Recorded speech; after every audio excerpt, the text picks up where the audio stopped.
So we've got some compost here. So this is a peat-free compost. Any compost that comes out the bag tends to be a bit lumpy, so we need to make sure we break them up. It gets quite compacted in the bag and can sometimes get a bit wet. So what I'm doing is just breaking the compost up so it's nice and friable.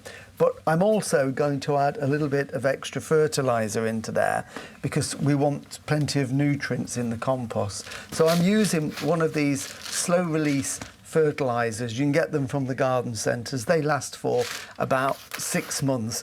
And the normal rule of thumb is for every litre of compost, we want about 2 grams of this fertiliser. So I'm just going to measure that out. And how this works is it releases the nutrients slowly over a given period of about 6 months. So it's going to make sure that these plants will have enough nutrients to grow. So we just mix that in so it's evenly distributed.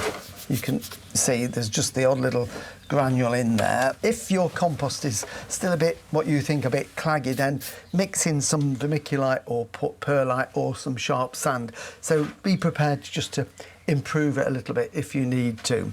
So what size pots? Well, I'm a great believer that we always start small and work up. So for example, I wouldn't take this rooted plug here and put it in a pot as big as that to start with.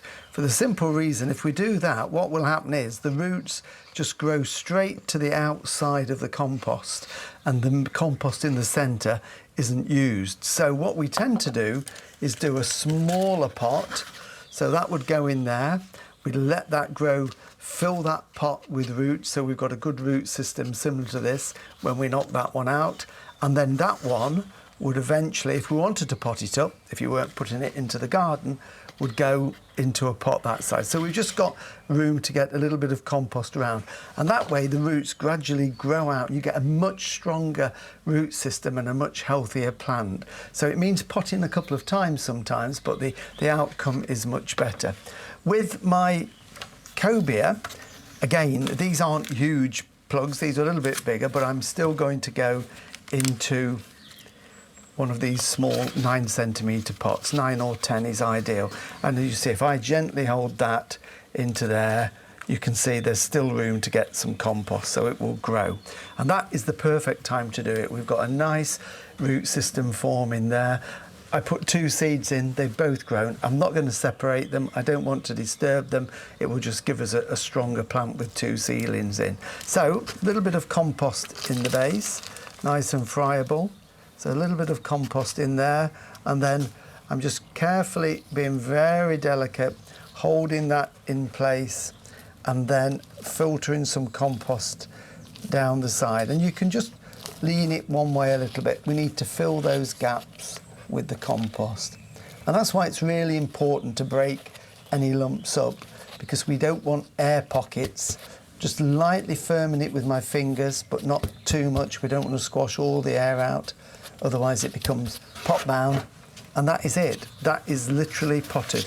By the time we've tapped it and watered it, the level compost will settle down so that in the future, when we water it, we've got a little gap there that we can fill with water. So I'm not just going to splosh water on out of the spout, because that will wash the compost. So use a rose, fine rose, without too big a hole, so it's not going to bash them about. And then I'm just going to direct it onto the pot and just give each pot a soak like that. We want the water to go right the way down and almost drain out the base. So it's not just a case of watering the top a couple of centimetres. We want it to drain through to the bottom of the pot, and then I won't water these again until they start to dry out, because what we want to do is to encourage the moisture at the base there, and then these new roots will grow out and they'll search for that moisture. So we need to keep them moist but not wet. If they're too wet, they'll rot off. If they're too dry, they will wilt. So it's just checking them to see if they're moist. I often pick one up and feel the weight of it. That's quite heavy because it's been watered. When it dries out, it will get lighter, which indicates it probably needs some more water. So they will be absolutely fine now, and I'm hoping they will romp away, and I'm looking forward to those beautiful cup and saucer flowers later on in the summer.